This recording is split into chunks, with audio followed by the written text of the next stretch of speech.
Hello everyone, welcome back. Thank you so much for joining me. This is the eye makeup from Wednesday. Couldn't change it because my eyes are leaking. It all went wrong and I managed to save it, so we're sticking with this.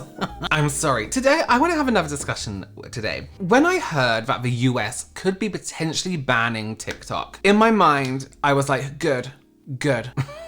Great. Then I was like, no, wait a minute, come on. Actually, no. When you think about all the small businesses, people whose job is TikTok, people who work at TikTok in the US, a lot of people can be affected by the ban of TikTok in the US. But what made my mind instantly go to good is perhaps the TikTok world that I am in. And I was like, good that this platform could not feature this particular kind of content or particular kind of person. Good that we're gonna get rid of some dishonesty in the beauty community over there. But then also a lot of people aren't, people who you want to lose that platform, because not everyone's like that. But we'll talk about it. Before we get into today's video and talking about disclosing ads properly, this video today is sponsored by Dermatica. You all know already how much I love Dermatica. I talk about them on the regular here on YouTube, over on Instagram, my stories. Dermatica have changed my skin. They've changed my attitude towards skincare. That's not what they claim to do, I claim that. They have been a game changer for me. It has almost been a year since I started using my personalized formula with Dermatica. A lot of you will know I'm not a skincare expert. I'm not my brother. I don't know a lot about skincare, but at the same time, I do enjoy having a skincare routine and actually enjoy seeing the results of having a good skincare routine, especially when it comes to wearing makeup, but also when I'm not, every day when I can see my skin is feeling and looking its best. Now, if you aren't familiar with Dermatica, Dermatica has this little baby angel here. They have a dermatology team that can make a personalized formula for you. So if you're kind of like, okay, I don't understand, don't use this serum with this serum, don't use this ingredient with this ingredient, but I want different results in my skin. I want to see my discoloration fade away. I want to see a brighter looking skin. And perhaps you're confused where to even begin. Dermatica's personalized formulas are the place to go. They put everything you need for your individual skin needs into one product just like this. I mean, literally this. This is mine. So when you go to start your skincare journey with Dermatica, you literally tell them exactly what you want to focus on for your skin. Anti-aging, redness, getting rid of blemishes, evening out the skin tone. And then the dermatology team at Dermatica make that personalized blend for you and send it to you every single month. So you don't have to remember to go out and get another one. And as your skin changes or as your skin starts to improve using Dermatica, you can also change that formula along with your skin changes also. This is going to get you the results you want to see without having to be 100% knowledgeable on your skincare and your skincare ingredients. It's also super quick. For me, I want something that I know I'm going to do every single night. You can keep this by your bed after you've washed your face, pop this on, go to sleep, done. It is so simple. If you don't have a time, you don't need the time. And actually using my personalized formula has me doing a skincare routine, which more than likely I probably wouldn't have been doing as much as I should had I not had this from Dermatica. And also, as I said, I love seeing results from skincare. This is something that I can truly, hand on my heart, say has changed my skin in general. The texture, the look. I have dark pigmentation patches that are just fading away. It's all linked down below there in the description box for you. Go ahead and try this if you're confused about your skincare. If you're trying to give yourself a skincare routine, but nothing seems to be sticking or working, then please check out what Dermatica have for you. Okay, let's get into the video. The impact though that TikTok has had on the beauty community, the beauty industry even, yes, usually they're separate, but they're kind of coming up together. And I say separate because there's a beauty industry that isn't a part of like social media, But the effect TikTok has had is kind of confusing because in one hand it's like good and the other hand it's like, oh, that's terrifying. TikTok has made beauty content creation somewhat different to other social media platforms, right? YouTube, Instagram, allowing individuals from every kind of background, diverse backgrounds, to share beauty tips, tricks, just what they're doing that day, what kind of water they're drinking. But we're talking about beauty TikTok. And with the results being, your content will probably more than likely actually get seen. And this has definitely led, in my opinion, in my views, to a more inclusive kind of beauty world, to a point where you can come across anyone on the platform. However, some will argue, and I would argue this a little bit, that TikTok's very fast pace, emphasis on like viral trends, viral products, may kind of be contributing to unrealistic beauty standards, and I want to talk on that as well, especially with filters and poor upload quality and texture of skin, but I want to talk about that more later. But it also promotes excessive consumption, which is a place we've been already, but TikTok do it rapidly. And of course, there has been concerns about misinformation being spread, which happens a lot with skincare. It happens a lot with beauty trends and hacks and things like that just generally don't work. So let's talk about it. Of course, I would love to know your opinions down below throughout this video. Don't feel you just have to comment once. Keep going, keep updating me. How are you feeling? What are you thinking? One thing we can give TikTok good credit for, and I think is a really good thing, like I said earlier, anyone can use this platform to share their beauty knowledge, no matter what level that may be at. It could be someone who is very experienced, a makeup artist, an enthusiast, or someone who is just starting out and is actually asking their audience for advice, to tag makeup artists in their content to help them out. People who maybe aren't necessarily great makeup artists, but also have amazing tips to share with other beauty consumers, right? And unlike what we were previously used to with beauty media, it would only be the people with millions and millions of followers who maybe got a chance to be in the spotlight. Whereas TikTok has allowed anyone with a smartphone to be a content creator. Anyone can go live, anyone can sell anything with TikTok Shop, and with that start making a profit. Okay, so if we look at the difference, right, let's say between TikTok and YouTube, and what is almost expected on each platform, more often than not, on YouTube, you're gonna see a background, lights, anything from like 2 to 5, you know, lights in front of people, a ring light, more production value, logos, animations, things like that. High production-esque, as much as people can do learning how to do it in their home. Whereas TikTok completely turned that on its head.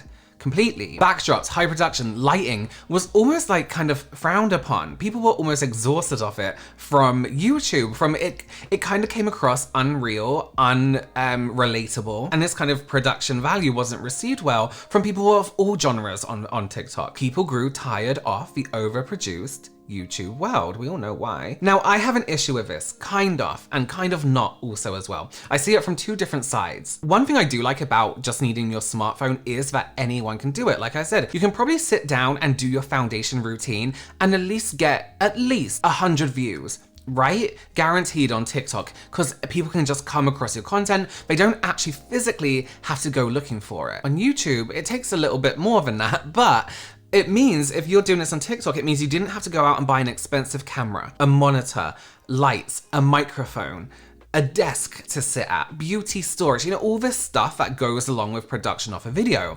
You can just sit in front of your window at home with your phone and do your makeup. Talk to the camera, you know, review things, and it's appreciated. Not that you absolutely have to do that on YouTube, but more often than not, in terms of like statistics and what you're watching, you'll find that the higher production value ones do a lot better than the ones that don't. And I think on YouTube, when we click on a video, we are kind of used to higher value in terms of everything, 4K, HD, you know? And I think that's because we watch it on our TVs as well. The reason I have an issue with this, on the other hand, is, and a lot of you will know this because it pisses me off.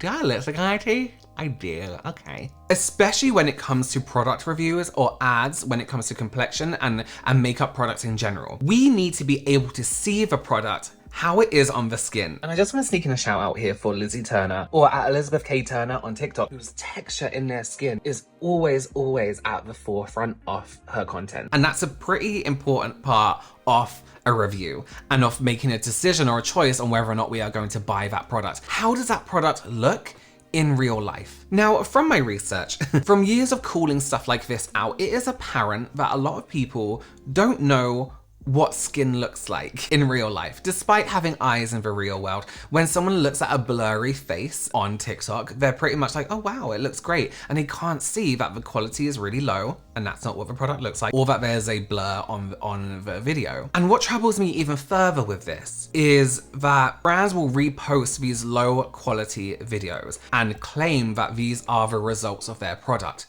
I hope I can find it. I remember seeing one for MAC of this new primer, and they reposted this person's content. Sorry, my dog's just got home. And her video was so blurred, you couldn't see her nose. It was insane. And MAC is like, we love a new primer on you. You can't see her skin. What's there to love? But this is like confirming that yes, the brand is reposting it. This is exactly what our product does. Makes your nose disappear. I felt like, perhaps I'm wrong, before TikTok kind of took off, that we were in a place where we were starting to appreciate skin texture a lot more, making it a little bit more obvious, camera zooming in so we can look at skin and look at the real texture on skin. And I feel like that kind of went downhill with the popularity of using your phone, to film video content, especially the front-facing camera lowers the quality completely. Uploading it then further lowers the quality of a video. It happens with my pictures on Instagram. I can put up the most detailed picture, HD, Ultra HD, pores everywhere, things hanging out my pores.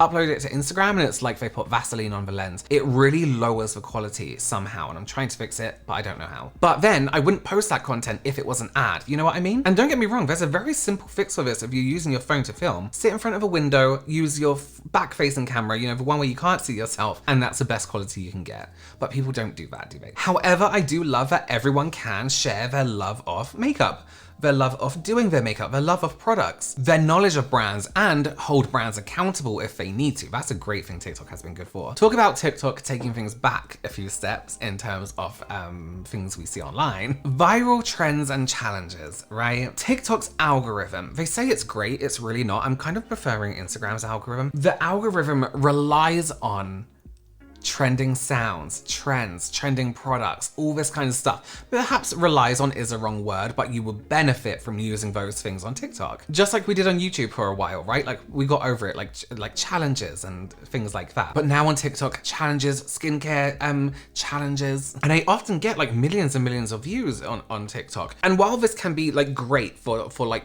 you know, challenging people to create a new look, promoting creativity, there can be some really awful things that happen on here. And I think about age range, right? These videos, I have these two videos here, I'll move over. We have one where somebody did a full face of gel nail polish and cured it with a blue light. Now, if anybody knows anything about this, this can lead to so many things you would not even believe it can lead to. It can stop medicines from working on you when you are in severe, you know, need of medication. And then we had one where somebody used a plumping lip gloss over the whole face.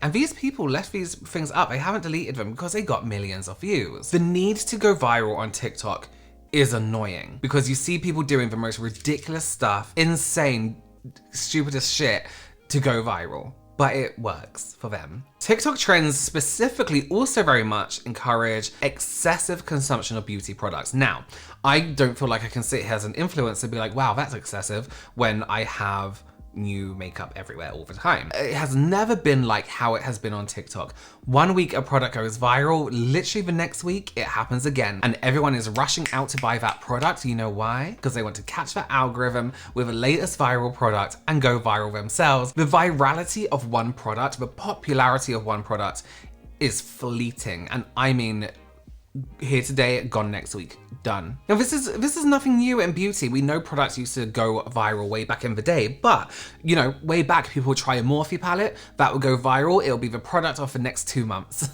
the next 3 months, you know, no one would have to buy anything else because that Morphe palette, until the next Morphe one came out, but even then you didn't need it. You know, they would repeat use it, which is a good thing. And even things like brands hopping on trends, right? One brand comes out with bronzing drops, everyone else does. One brand comes out with lip oils, everyone else does. But also things like brands who have their signature foundations, who maybe only have these foundation choices for what, like decades. As soon as products come into trend, and I don't just mean on TikTok, I mean forecasted in trend, every brand starts to make that product because they know more than likely another brand's version of that is going to go viral on TikTok. We have the powder foundations, we had the skin tints, we had the BB creams that are now making a comeback. Let's just discuss the beauty community on TikTok, right? TikTok's beauty community is different pockets, right? So it could be like the hair community, different pockets of a makeup community, you know? But creators can, this is actually a really good thing,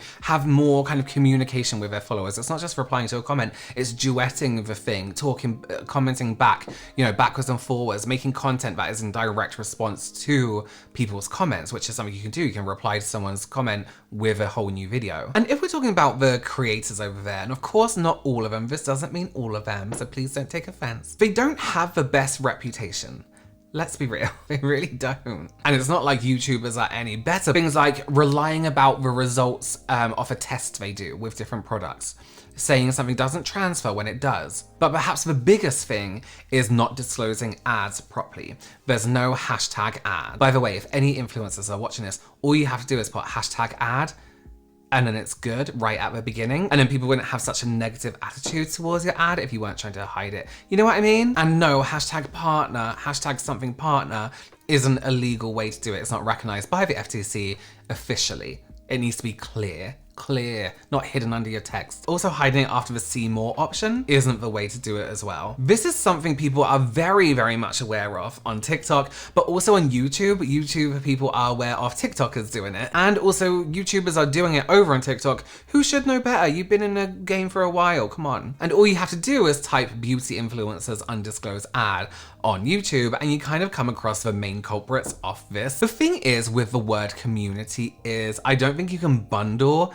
everyone who does the same thing in one community, you know what I mean? For example, when people are like the beauty community, our community, we're a community. I'm not part of your community, some of you. My community discloses ads properly. We're honest. That's my beauty community, the honest side of it. And a lot of that doesn't happen on TikTok. And once you do something dishonestly, it takes a lot of time to win back that trust. However, I do think, and a lot of you may disagree with this, TikTok has made that worse to a point where it is blatant. Overall, TikTok's influence on the beauty industry is kind of two-faced, is that the word? There's two sides to it, both negative and positive. While it's made beauty content creation a job for a lot of people and a more achievable job, more achievable career for people who perhaps wouldn't have made it on YouTube, because YouTube is a tough platform, let's be real. It also raises a lot of concerns about trust, honesty, dishonesty, quality. It would be nice if users of the app, advertisers, brands, influencers could navigate these negative points and, you know, complexities a little bit more responsibly, which unfortunately they don't, and they won't. No, I don't know, we'll see. See what FTC does. Anyway, that's my opinions. Let me know down below, do you think TikTok has made a negative effect on the beauty community? Not just made it negative, because let's be real, YouTube did that a lot by themselves, but has it furthered the distrust for beauty influencers? Has it furthered the negative feelings towards beauty influencers? Let me know down below. Thank you so much for joining me, and as always, I'll see you very, very soon. Bye.